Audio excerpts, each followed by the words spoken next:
জাহিন অয়ন্তীকে বেডে রেখে আস্তে করে মাথাটা বালিশের উপর রাখতে যাবে, সাথে সাথে অয়ন্তীর চোখ মেলে তাকায়। অয়ন্তীকে এভাবে চোখ মেলে তাকাতে দেখে জাহিন হকচকিয়ে ওঠে। বড় বড় চোখ করে তাকিয়ে আছে জাহিন অয়ন্তীর মুখ পানে। মানে অয়ন্তী কি বাচ্চা নাকি যে বিছানায় শোয়াতেই ঘুম ভেঙে গেল? কতটা সাবধানতার সঙ্গে জাহিন অয়ন্তীকে শুয়ে দিয়েছিল, আর সেই মেয়ে কিনা এভাবে জেগে গেল। অন্যদিকে জাহিনকে অয়ন্তীর নিজের এতটা কাছে দেখে হতভম্ব হয়ে যায়। দুই তিনটা বার চোখের পলক ফেলে বোঝার চেষ্টা করলো নিজের অবস্থানটা কোথায়। অয়ন্তী যখন নিজের অবস্থান বুঝতে পারল, তখনই তাড়াহুড়া করে উঠতে নিলে জাহিনের কপালের সাথে নিজের কপাল বাড়ি খায়। জাহিন মৃদু চিৎকার করে কপালে হাত রেখেই বিছানাতে বসে পড়ে। অয়ন্তী জাহিনের আর্তনাদ শুনে অধৈর্য গলায় বলে, সরি আমি বুঝতে পারিনি আপনার লেগে যাবে যে। আসলে হঠাৎ করে আপনাকে এভাবে দেখে। জাহিন অয়ন্তীকে থামিয়ে দিয়ে বলে, আমি ঠিক আছে অয়ন্তী, এত উত্তেজিত হওয়ার কিছু হয়নি। অয়ন্তী অপরাধী গলায় বলে, কিন্তু আপনার তো এখন মাথা শিং গজাবে, সাথে আমারও গজাবে। অয়ন্তীর বোকা বোকা কথা শুনে জাহিনের হাসতে ইচ্ছা করলো, কিন্তু হাসিটা দমন করে কপাল ঘষা অবস্থায় অয়ন্তীর দিকে ফিরে প্রশ্ন করে, তো শিং যাতে না গজায় তার জন্য কি করণীয়? আবার টোকা মারতে হবে তো আপনার কপালে। জাহিন নিঃশব্দে হাসলো। অয়ন্তীর ফোলা মুখশ্রীর দিকে এক পলক তাকিয়ে থেকে বলে, আপনি কি বাচ্চা অয়ন্তী? জাহিনের মুখে আকস্মিক এমন কথা শুনে অয়ন্তীর লজ্জা পেল। লজ্জায় মাথা নিচু করে নেয়। জাহিন পুনরায় বলে, আপনাকে সোফা থেকে কোলে করে এনে বেডে যেয়ে শুয়ে দিলাম, অমনি আপনি বাচ্চাদের মতো জেগে গেলেন। মানে আমার কষ্টটা এভাবে বৃথা করে দিলেন। অয়ন্তী অবাক চোখে জাহিনের দিকে তাকালো। জাহিনের কথা শুনে মনে হচ্ছে যেন সে জেগে গিয়ে মস্ত বড় এক ভুল করে ফেলেছে। জাহিন তপ্ত নিঃশ্বাস ছেড়ে বসা থেকে উঠে দাঁড়ায়। আগে শাওয়ার নেওয়ার দরকার। এই ময়লা কাপড় পরে আর থাকা যাচ্ছে না। কেমন জানি গা চুলকাচ্ছে। জাহিন নিজের প্রয়োজনীয় পোশাক নিয়ে ওয়াশরুমে চলে যায়। অয়ন্তী তবদা মেরে বসে রইল বিছানার উপরে। জাহিনের কপালে তো টোকা দেওয়া হলো না, এবার যদি সত্যি সত্যি শিং উঠে যায় তখন কি হবে? খুব বাজে দেখা যাবে তখন হয়তো। না, জাহিন ওয়াশরুম থেকে বের হোক, তারপর জাহিনের কপালে সে টোকা দিবেই দিবে। জাহিন প্রায় ২০ মিনিট পর শাওয়ার নিয়ে বের হলো ওয়াশরুম থেকে। এবার একটু নিজেকে সতেজ লাগছে। জাহিন ওয়াশরুম থেকে বের হয়ে অয়ন্তীকে জেগে থাকতে দেখে বলে, এ কি, জেগে আছেন কেন? এখনো ঘুমিয়ে পড়ুন। অয়ন্তী আমতামতা করে বলে। আপনি খাওয়া দাওয়া করেছেন? জাহিন কয়েকক্ষণ চুপ থেকে বলে, খেয়েছে। আপনি খেয়েছেন? খেয়েছি। জাহিন ভেজা চুল ঝাড়তে ঝাড়তে বলে। তাহলে শুয়ে পড়ুন। অয়ন্তী চোখ বন্ধ করে জোরে বলে ওঠে, বলছিলাম কি, আপনি তো কপালে টোকা দিলেন না। অয়ন্তী কথাটা বলে আস্তে আস্তে চোখ মেলে জাহিনের দিকে তাকায়। জাহিন এক দৃষ্টিতে তাকিয়ে আছে। জাহিনের তাকানো দেখে বড্ড লজ্জা পেল অয়ন্তী। লোকটা মাঝে মাঝে এভাবে তাকায় কেন তার দিকে? জাহিন হাতের তাওয়ালটা চেয়ারের উপরে রেখে এগিয়ে আসে বেডের দিকে। জাহিন অয়ন্তীর মুখোমুখি হয়ে বসে। অয়ন্তী মাথা নিচু করে ঠোঁটে ঠোঁট চেপে রেখেছে। জাহিন মুচকি হেসে নিজের কপালটা বাড়িয়ে অয়ন্তীর কপালে আস্তে করে টোকা দিয়ে কৌতুকের স্বরে বলে, খুশি এবার? এখন আর শিং গজাবে না। যদিও এতে শিং গজে না কপালে, কিন্তু আমার বুকের সঙ্গে বউটা আবদার করলো, তাকে কি করে ফেরায়? অয়ন্তী বিস্মিত নয়নে জাহিনের দিকে তাকালো।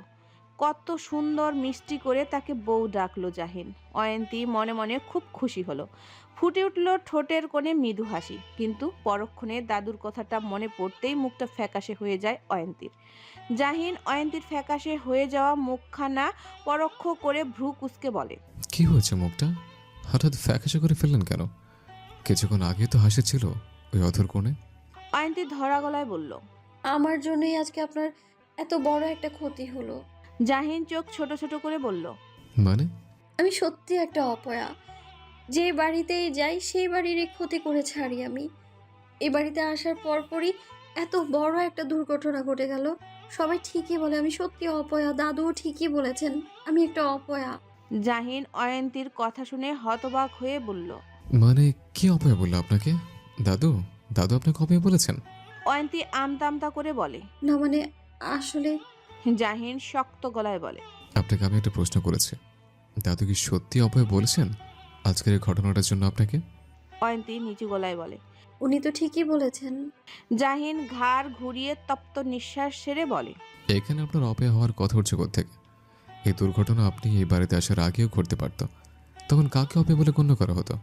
অয়ন্তী চুপ মেরে বসে রইল। ভুল জায়গায় ভুল কথা বলে ফেলেছে সে। জাহিন রেগে গেছে বুঝতে পারছে, কিন্তু সে তো অপয়া ছোটবেলা থেকেই তার জীবনের সাথে জড়িয়ে নানা দুর্ঘটনা ঘটে এসেছে।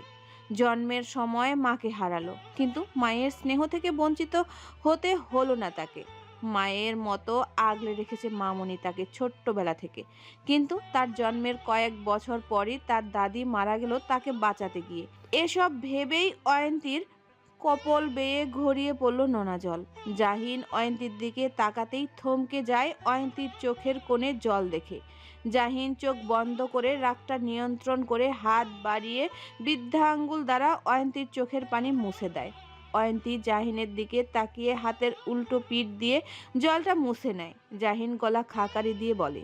আপনি জানেন অয়ন্তী আপনার নামের অর্থ কি? অয়ন্তী মাথা নাড়িয়ে না বুঝায়। জাহিন পুনরায় বলে। ভাগ্যবান। অয়ন্তী নামের অর্থ ভাগ্যবান। সে ভাগ্যবান নামের মেয়েটি কি করে অপয়া হতে পারে বলুন? তাই প্লিজ কারো মুখে আমার কথা শুনে নিজেকে পীড়া দিবেন না। আমি জানি না আপনার অতীত জীবনে কি ঘটেছে বা কে কি বলেছে, কিন্তু আমি চাই আপনার বর্তমান জীবনটা সুখের হোক, একটা হাসি খুশির জীবন হোক। কি অপয়া হয়ে জন্ম নেয় না অয়ন্তী, মানুষ তাকে অপয়া বলে হেয় করে। তাই এসব চিন্তা ভাবনা মস্তিষ্ক থেকে ছেড়ে ফেলে দিয়ে ঘুমিয়ে পড়ুন, অনেক রাত হয়েছে। আর দাদুর হয়ে আপনার কাছে আমি ক্ষমা চাইছি। অয়ন্তী উত্তেজিত হয়ে বলে। এ মা কি বলছেন আপনি এসব? আমি দাদুর কথা কিচ্ছু মনে করিনি। আচ্ছা ঘুমিয়ে পড়ুন তাহলে।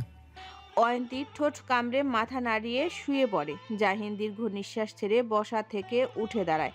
মাথাটা খুব ধরেছে, একটা কফি খাওয়ার দরকার, কিন্তু এত রাতে কে কফি করে দিবে? বাড়ির কাজের লোকেরা হয়তো ঘুমিয়ে পড়েছে, তাই নিজেকেই করতে হবে কফি। জাহিন রুম থেকে বের হতে নিবে, অমনি অয়ন্তী শোয়া থেকে উঠে বসে বলে। কোথায় যাচ্ছেন? কফি বানাতে। কফি? কথাটা বিড়বিড় করে বলে অয়ন্তী বিছানা থেকে নেমে বলে। আমি করে আনছি, আপনি বসুন। না না আমি করে নিতে পারবো। আপনি বসুন, আমি করে আনছি। জাহিন মনে মনে ভাবলো, আজকে কাজের লোক জেগে নেই তো কি হয়েছে, বউ তো জেগে আছে, আজ না হয় নতুন বউয়ের হাতে কফি খাওয়া যাক। জাহিন মৃদু হেসে বলে। ঠিক আছে আপনি করে নিয়ে আসুন, তবে চিনি 1 চামচ দেবেন, এর বেশি নয়। আচ্ছা। অয়ন্তী কফি বানাতে কিচেনে চলে যায়। জাহিন ঘড়ির দিকে তাকিয়ে দেখে 1:30টা বেজে গেছে। জাহিন ল্যাপটপ ব্যাগ থেকে বের করে সোফায় গিয়ে বসে। অয়ন্তী 10 মিনিট পর জাহিনের জন্য 1 মগ কফি করে এনে ফিরল। এই যে নিন। জাহিন অয়ন্তীর কাছ থেকে কফির মগটা নিয়ে বলল। ধন্যবাদ। অয়ন্তী দাঁড়িয়ে রইল, গেল না জাহিনের সম্মুখে থেকে। জাহিন অয়ন্তীর দিকে ফিরে বলল। কি? অয়ন্তী ঢোক গিলে বলল। খেয়ে বলুন তো কেমন হয়েছে। জাহিন কিছু না বলে গরম কফির মগে চুমুক দেয়। অয়ন্তী আগ্রহের সহিত জাহিনের মুখ পানে তাকিয়ে রইল। জাহিন মাথা নাড়িয়ে বলল। ভালো হয়েছে। অয়ন্তী প্রতি উত্তরে মিষ্টি একটা হাসি দিল। জাহিন পুনরায় বলল। শুয়ে পড়ুন এবার, আপনাকে আর বিরক্ত করবো না। অয়ন্তী চুপচাপ গিয়ে শুয়ে পড়ে। জাহিনও কফিটা শেষ করে শুয়ে পড়ে। ঘুমানোর প্রয়োজন, এবার সারা দিন ধকলে শরীরটা এবার বড্ড ক্লান্ত লাগছে। ভোরের আলো ফুটেছে ভুবন জুড়ে, চারিদিকে সূর্যের সোনালি আভা ছড়িয়ে পড়েছে। সকালের স্নিগ্ধ বাতাসে জানালায় ঝুলে থাকা সাদা পর্দাগুলো দোল খাচ্ছে নিজের আপন মনে। জাহিনের ঘুম ছুটে গেল নিজের পায়ে কারো পায়ের ধাক্কা লাগতে। ভ্রু কুঁচকে আধখোলা চোখে তাকালো। তাকাতেই ঝাপসা চোখের সামনে ভেসে উঠল এক ঘুমন্ত নারীর চেহারা। জাহিন আবারও চোখ বন্ধ করে নিয়ে সম্পূর্ণ চোখ খুলে তাকালো। অয়ন্তী ঘুমিয়ে আছে, এক হাত থুতনির নিচে রেখে। চুল খোলা থাকার কারণে চুলগুলো এলোমেলোভাবে বালিশে ছড়িয়ে আছে। ঘুমন্ত অয়ন্তীর ভারী নিঃশ্বাসের শব্দ জাহিনের কানে প্রতিধ্বনি হচ্ছে। জাহিন মুচকি হেসে বাম হাতটা নিজের মাথার নিচে রেখে অয়ন্তীর দিকে অপলক দৃষ্টিতে তাকিয়ে রইল। অয়ন্তীর গরম নিঃশ্বাস আছড়ে পড়ছে জাহিনের বক্ষস্থলে। জাহিন আস্তে করে ডান হাতটা এগিয়ে নিয়ে অয়ন্তীর কপালে পড়ে থাকা চুলগুলো আলতো হাতে সরিয়ে দেয়, কিন্তু হাতটা নিজের কাছে না ফিরে এনে অয়ন্তীর কপালের উপরে আস্তে করে রাখল। নাম না জানা এক অনুভূতির সৃষ্টি হচ্ছে জাহিনের মনে। হৃদস্পন্দনের গতি ভারী হচ্ছে। তার পাশে ঘুমিয়ে থাকা মেয়েটি তার স্ত্রী, তার অর্ধাঙ্গিনী। যে কোনো দিন কল্পনাও করেনি সেটা ঘটে গেল তার জীবনের সাথে। জাহিন আনমনেই নিজের বৃদ্ধা আঙ্গুল দ্বারা অয়ন্তীর গালে স্লাইড করল।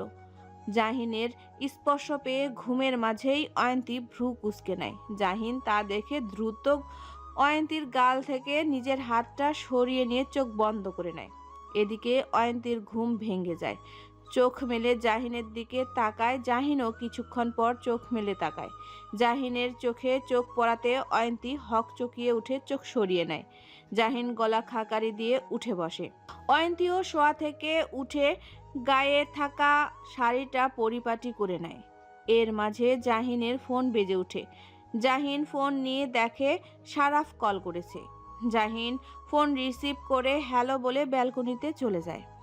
অয়ন্তী দেওয়াল ঘড়িতে তাকিয়ে দেখে 8:30 বেজে গেছে, আর সে এখনো পড়ে পড়ে ঘুমাচ্ছে। আর এক মুহূর্ত দেরি না করে ঝটপট ফ্রেশ হয়ে নিচে চলে যায়।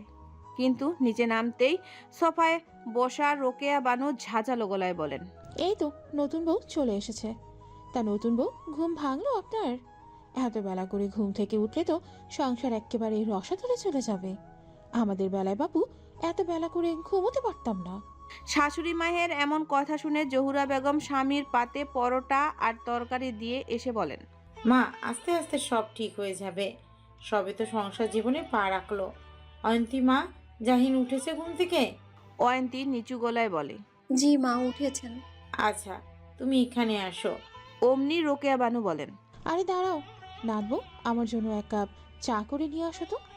বলতে পারো এটা তোমার পরীক্ষা, দেখি কেমন চা বানাও তুমি। অয়ন্তী চুপচাপ কিচেনে চলে যায় দাদি শাশুড়ির জন্য চা বানাতে। চা অয়ন্তী ভালোই বানায়, কিন্তু এখন ভয় হচ্ছে না জানি আবার দাদু কি বলে উঠেন। এমন সময় জাহিন নিচে নামে শার্টের হাত গুটাতে গুটাতে। নাতিকে দেখে রোকেয়া বানু আনন্দে আপ্লুত হয়ে বলেন, এই তো আমার মানিক চলে এসেছে। কেমন আছো দাদু ভাই? জাহিন হাসি মুখে দাদুর পাশে গিয়ে বসে বলে, ভালো আছি দাদু, আপনি ভালো আছেন?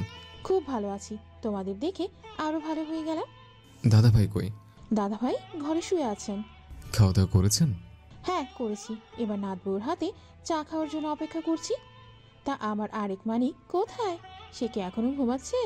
এমন সময় নুহাস সিঁড়ি থেকে নামতে নামতে বলে, না দাদু, এই তো চলে এসেছি আমি। নুহাস গিয়ে দাদুর অন্য পাশে বসে। এই দুই নাতি হচ্ছে ওনার চোখের মণি। অন্য 3 নাতিকে ভালোবাসেন, কিন্তু এই দুই নাতিকে একটু বেশিই ভালোবাসেন। রিহানের জন্য অনেকবার হাই হুতাশ করেছে, কিন্তু কি আর করার, চাইলেও তো আর রিহানকে আনা যাবে না। জহুরা বেগম 2 ছেলেকে ডাক দিয়ে খেতে বলেন। অয়ন্তী একটু পর চা নিয়ে আসে। রুনা আক্তার একটু সাহায্য করেছে অয়ন্তীকে। অয়ন্তী কাপা কাপা হাতে দাদুকে চা দিয়ে চলে যেতে নিবে, অমনি রোকেয়া বানু কড়া গলায় বলেন, দাঁড়াও, যাচ্ছ কোথায়? দাদুর এমন কড়া গলার কথা বলতে শুনে জাহিন খাওয়া থামিয়ে দেয়। জাহিনের সাথে অন্যরা চুপ হয়ে যায়, আবার কিছু বলবে নাকি মেয়েটাকে। অয়ন্তী শক্ত হয়ে দাঁড়িয়ে রইল। চা যদি পছন্দ না হয় তাহলে কি হবে এবার? রোকেয়া বানু চায়ের কাপে চুমুক দিয়ে কিছুক্ষণ চুপ থেকে বললেন, বাহ, নাতবউ তো খুব ভালো চা বানায়। আজ থেকে আমার চা বানিয়ে দেওয়ার দায়িত্বটা কিন্তু তোমাকেই দিলাম। কি পারবে তো দায়িত্ব পালন করতে? অয়ন্তী হাত ছেড়ে বাঁচল। বাকিরাও মনে মনে খুব খুশি হলো। যাক, তাহলে একটু মনে ধরেছে অয়ন্তীকে। অয়ন্তী মুস্কি হেসে বলে, জি পারবো। কিন্তু রোকেয়া বানু আবারও শক্ত গলায় বলেন। ঠিক আছে, যাও এবার। আজমল শেখ খেতে খেতে ছেলেকে বলেন। জাহিন, তোমার অ্যাকাউন্টে টাকা ট্রান্সফার করেছি আমি। জাহিন ভ্রু কুঁচকে বলে, হঠাৎ? গতকালের এত বড় একটা ক্ষতি হয়েছে, এর ক্ষতিপূরণ করতে হবে নাকি? তোমার এই রাজনীতি করা আমার পছন্দ নয়, কিন্তু আমার ছেলে নামে বদনাম যাতে না হয় তার ব্যবস্থা তো আমাকেই করতে হবে নাকি? কিন্তু বাবা, আমি তো টাকা চাইনি শুধু শুধু। আজমল শেখ জাহিনকে থামিয়ে গম্ভীর গলায় বলে। চুপচাপ খেয়ে নিজের কাজে যাও। জাহিন আর একটা কথাও বলল না। খাওয়া দাওয়ার পর্ব শেষ, এবার যে যার কর্মস্থলে চলে গেছে। আহান আর যারা দাঁড়িয়ে আছে কাইফের জন্য। কাইফ এখনো আসেনি আর তাদের স্কুল কলেজেরও দেরি হয়ে যাচ্ছে। এমন সময় নুহাস বের হয়। নুহাসকে দেখেও না দেখার ভান করলো যারা। নুহাস এক পলক যারার দিকে তাকিয়ে গ্যারেজের দিকে চলে গেল। নুহাসের পেছন পেছন আহানও দৌড়ে গিয়ে বলে, নুহাস ভাইয়া, আজকে আমাদের স্কুলে একটু বসে দেবে? ঠিক আছে তাহলে গাড়িতে ওঠো। না না না, গাড়িতে নয়, তোমার বাইকে করে। বাইকে করে? না না, একদম না। প্লিজ নুহাস ভাইয়া, এই আবদারটা রাখো আমার। এমন সময় কাইফ তাড়াহুড়া পায়ে আসে। কাইফকে দেখে যারা চিৎকার করে বলে। এই আহান চল, কাইফ ভাই চলে এসেছে। আহানও চিৎকার করে বলে, না, আমি আজকে বাইকে করে যাব। আহান বেশি ভাবনা ধরে জলদি চল। না, আমি আজকে বাইকে যাব। এমন সময় জাহিন আসে আর যারাকে বলে। কি হয়েছে? যারা কিছু বলার আগেই আহান দৌড়ে এসে জাহিনকে বলে, ভাইয়া, আজকে স্কুলে বাইকে করে যাই আমরা। বাইকে? প্লিজ প্লিজ, শুধু আজকের দিনটা। আচ্ছা ঠিক আছে, বাইকে করে যাও আজকে। আহান খুশি হয়ে বলে। ইয়াহু, আজকে আমি হাওয়া খেতে খেতে যাব। আহানের কথা শুনে জাহিন মুস্কি হাসে, কিন্তু যারা রেগে বলে। তুই বাইকে যা, আমি গাড়িতে গেলাম। আহান বোনের হাত ধরে বলে, প্লিজ আপু, এমন করো না, চলো না। নুহাস ভাইয়া খুব ভালো বাইক চালায়। সে যতই ভালো বাইক চালাক, আমি যাব না। জাহিন গম্ভীর গলায় বোনকে বলে। রাস্তা তো একটাই, আজকে না হয় বাইকে গেলি, তাতে ক্ষতি কি? যারা নাক ফুলিয়ে মনে মনে বলে। অনেক ক্ষতি। জাহিন নুহাসের কাছ থেকে নিজের গাড়ির চাবি নিয়ে বলে, আমি চলে যাচ্ছি, তুই তোর বাইকে করে ওদের পৌঁছে দিয়ে পার্টি অফিসে চলে আসিস। আচ্ছা ভাই। জাহিন চলে যায়। নুহাস কাজের লোককে দিয়ে বাইকের চাবি আনিয়ে নেয়। আহান নাচতে নাচতে বাইকের সামনে বসে, কিন্তু বাদ সাধল যারা। গাল ফুলিয়ে দু হাত বুকের উপরে বেঁধে দাঁড়িয়ে আছে।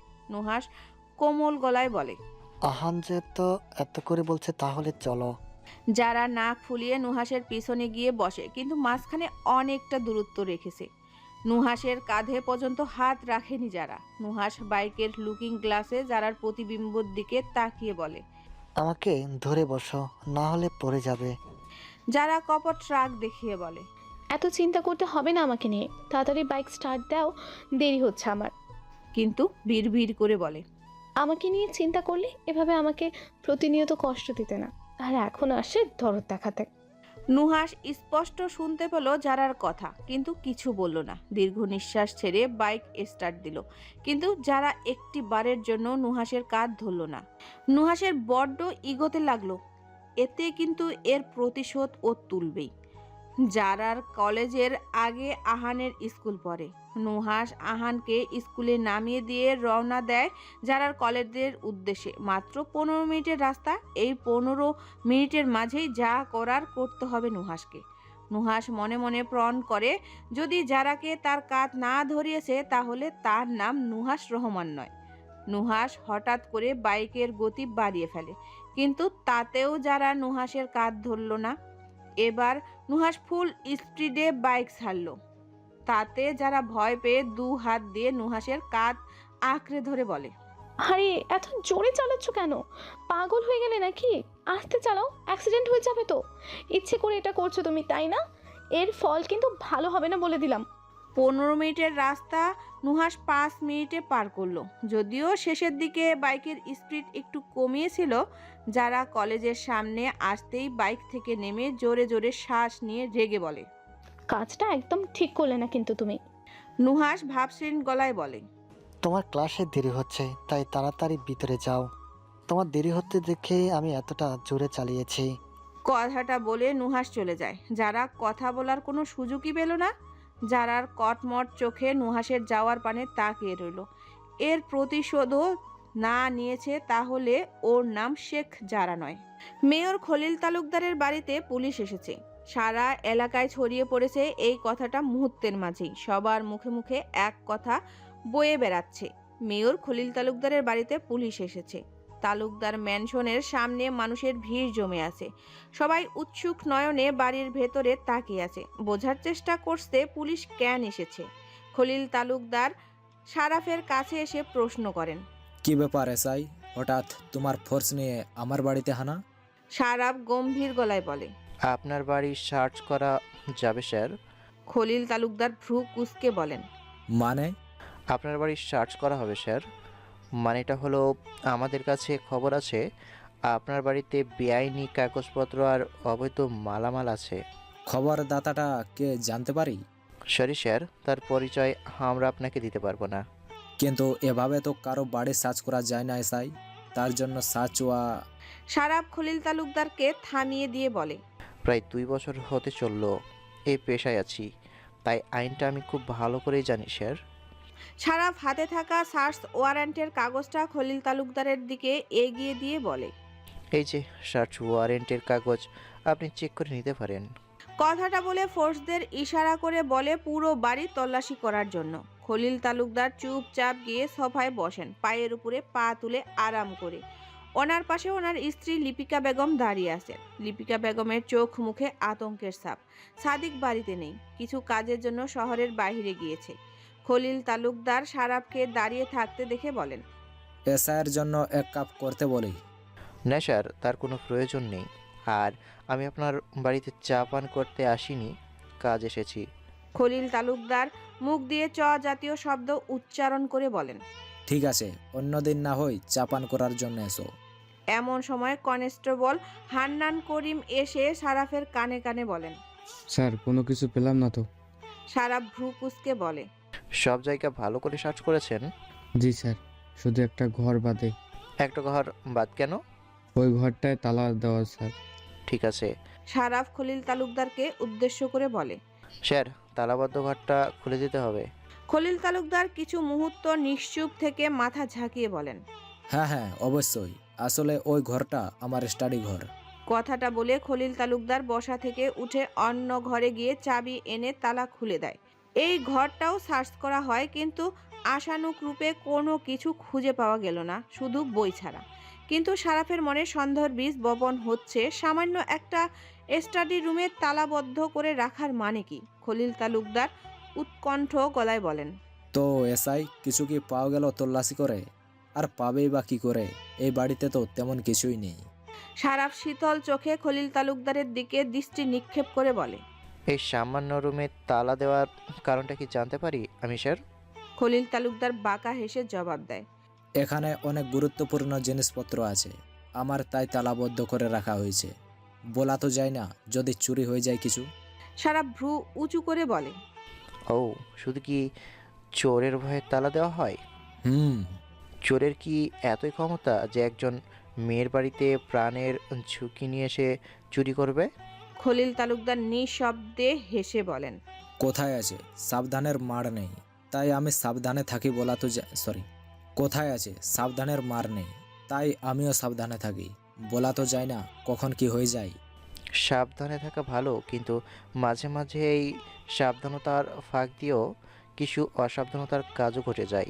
খলিল তালুকদার স্লান হেসে বলেন। একদম ঠিক বলেছো তুমি, কিন্তু এবার তোমাকে আমি একটা সাজেশন দেই। কারো অবান্তর কথায় নিজেদের সময় নষ্ট করবে না, বুঝলে? সময় বড্ড দামি, একটা জিনিস চলে গেলে কিন্তু পরে আফসোস করতে হবে। আমাদের পেশাটাই এই রকম। কোনো ধরনের কেস হাতে পেলে সেটা পর্যবেক্ষণ করা, সেটা অবান্তর হোক কিংবা সত্যি। সারাফ কথাটা বলে তালুকদার ম্যানশন থেকে বেরিয়ে গিয়ে গাড়িতে উঠে বসে। কিছু রাস্তা দূরে যেতেই সারাফ জাহিনকে ফোন দেয়। জাহিন এতক্ষণ সারাফের কলের অপেক্ষায় ছিল। জাহিন কল পিক করে বলে। হ্যাঁ সারাফ, কি খবর? ভাই, কিছু খুঁজে পাওয়া গেল না। জাহিন উত্তেজিত গলায় বলে। এটা কি করে সম্ভব? এই তালুকদার ম্যানশনে সবকিছু থাকার কথা। কিন্তু ভাই, সব জায়গা তন্ন তন্ন করে খোঁজা হয়েছে, কিন্তু কিচ্ছু পাওয়া যায়নি। জাহিন দাঁতে দাঁত চেপে বলে। ঠিক আছে, রাখছি তাহলে। জাহিন ফোনটার ডেস্কের উপরে শব্দ করে রেখে দু হাতের তালু একসাথে শক্ত করে ধরে বলে। কোন খেলা মেতে উঠেছেন মেয়র সাহেব আপনি? প্রতি পথে আমায় মাত দিয়ে যাচ্ছেন, কিন্তু আমি কিচ্ছু করতে পারছি না, কিছু না। এর পরের বার কি করবেন আপনি? আমার বিরুদ্ধে কি চাল দিবেন? জাহিনের চোখে মুখে ফুটে উঠেছে চিন্তার ছাপ। কি হতে চলছে ভবিষ্যতে? আদৌ কি সে রাজনীতির পথে থাকতে পারবে, নাকি নোংরা কোনো ষড়যন্ত্রের শিকার হতে চলছে, যে ষড়যন্ত্রের মাধ্যমে রাজনীতি থেকে সরে দাঁড়াতে হবে বাধ্য হয়ে? খলিল তালুকদার স্টাডি রুমে দরজা বন্ধ করে জোরে নিঃশ্বাস ছেড়ে শব্দ করে হেসে উঠে আর বলেন, এত সহজে তো আমাকে ধরা যাবে না জাহিন। আমি জানি এই চালটা তুমি দিয়েছো আমার বিরুদ্ধে। তোমার চালা প্রত্যেকটা পদক্ষেপ আমি বুঝতে পারি, কিন্তু তুমি আমার পদক্ষেপগুলো ধরতে পারবে না জাহিন। তুমি নিতান্তই একটা বাচ্চা ছেলে জাহিন। লড়াই হই সমানে সমানে, কিন্তু তুমি এখনো আমার সমতুল্য হতে পারোনি। কথাটা বলে এগিয়ে যায় বড় একটা বুক সেলফের দিকে। বুক সেলফের একটা বইয়ের আড়ালে থাকা সুইচে চাপ দিতে বুক সেলফটা আস্তে করে সরে যায় আর ভেতরে উঠে একটা গোপন কক্ষ। খলিল তালুকদার রুমের ভেতরে প্রবেশ করে বুক সেলফের পেছনে থাকা সুইচে চাপ দিতেই বুক সেলফটা নিজের জায়গায় চলে যায়।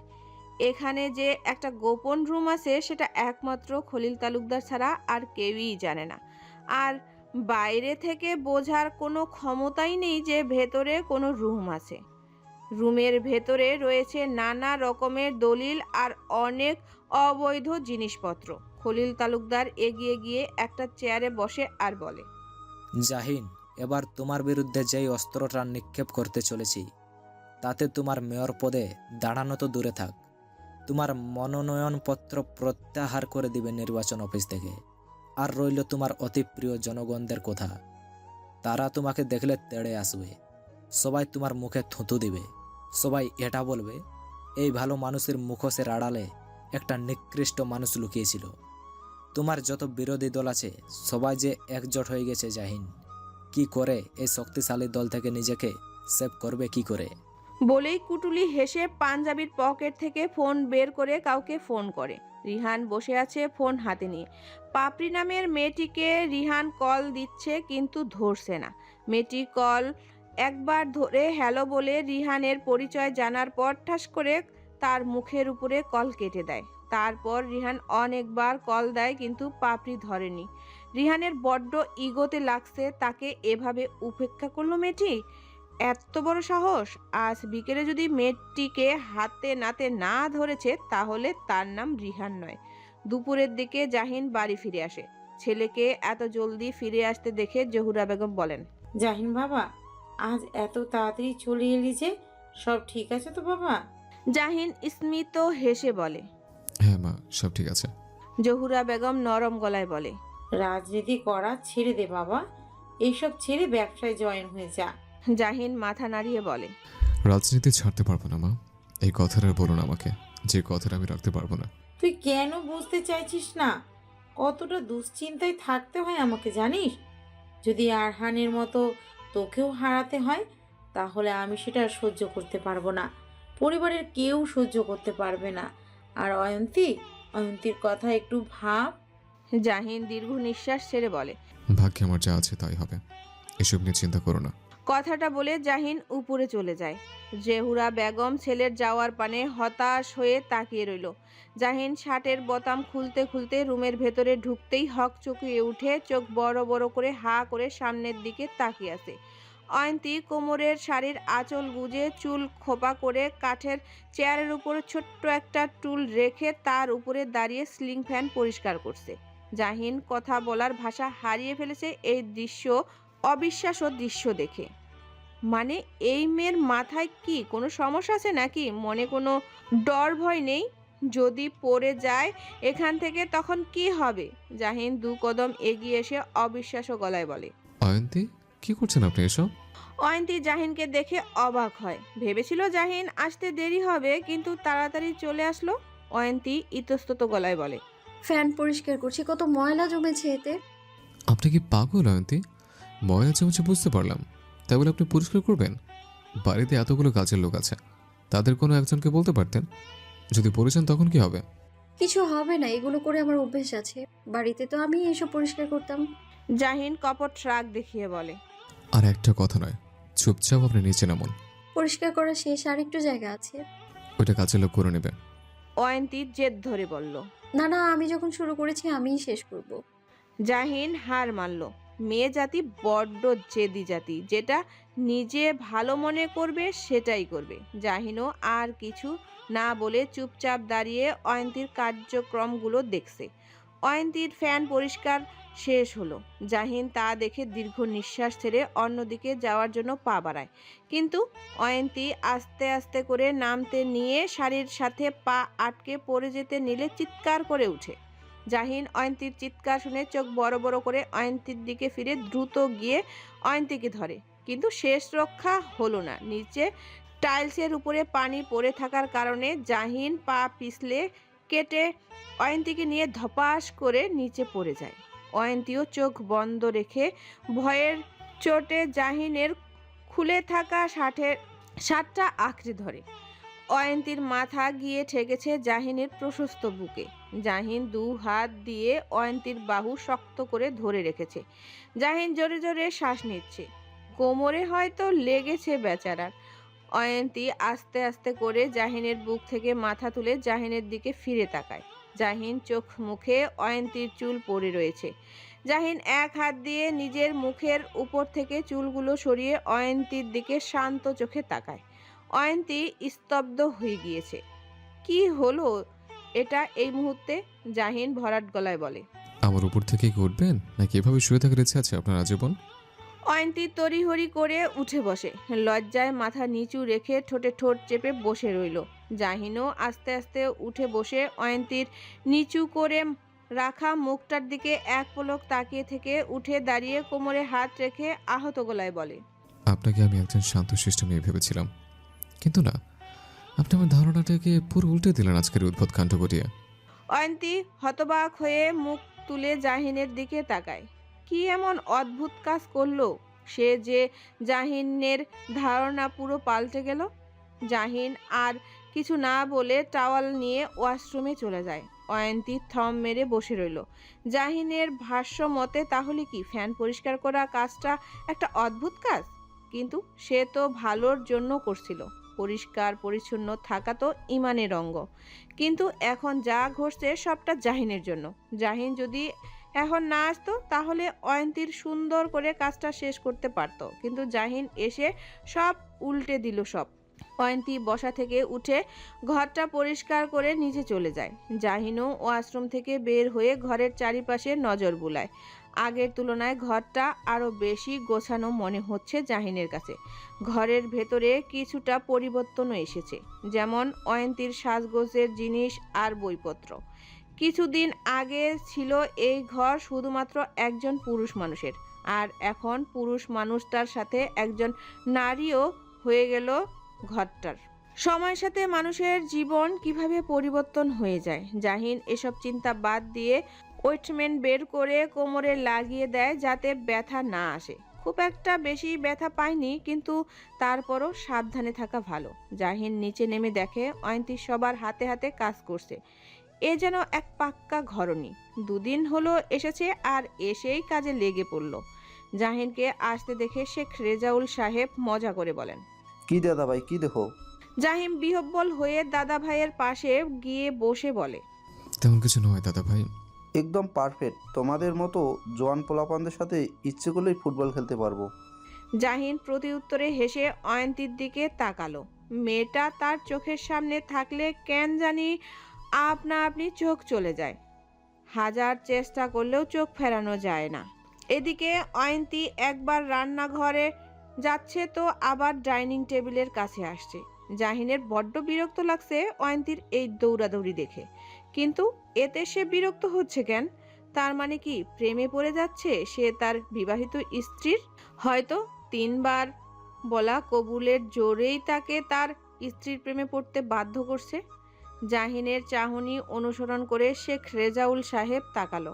ব্যাপারটা বুঝতে পেরে গলা খাকারি দিয়ে কৌতুকের গলায় বলে, তা দাদা ভাই, বাড়িতে এত জলদি চলে আসার কারণ কি এটা? তুমি তো এত জলদি আসো না বাড়িতে। জাহিন ভ্রু কুঁচকে বলে, মানে কি কারণ? এই যে নতুন বউকে চোখে হারাচ্ছ। জাহিন মুস্কি হেসে বলে, তেমন কিছু নয় দাদা ভাই। আরে এমনই হয়, আমি যখন নতুন নতুন বিয়ে করছি তখন তো তোমার দাদুকে এই মুহূর্তের জন্য চোখের আড়াল হতে দিতাম না। তোমার দাদুকে বলতাম সবসময় আমার চোখের সামনে থাকবে।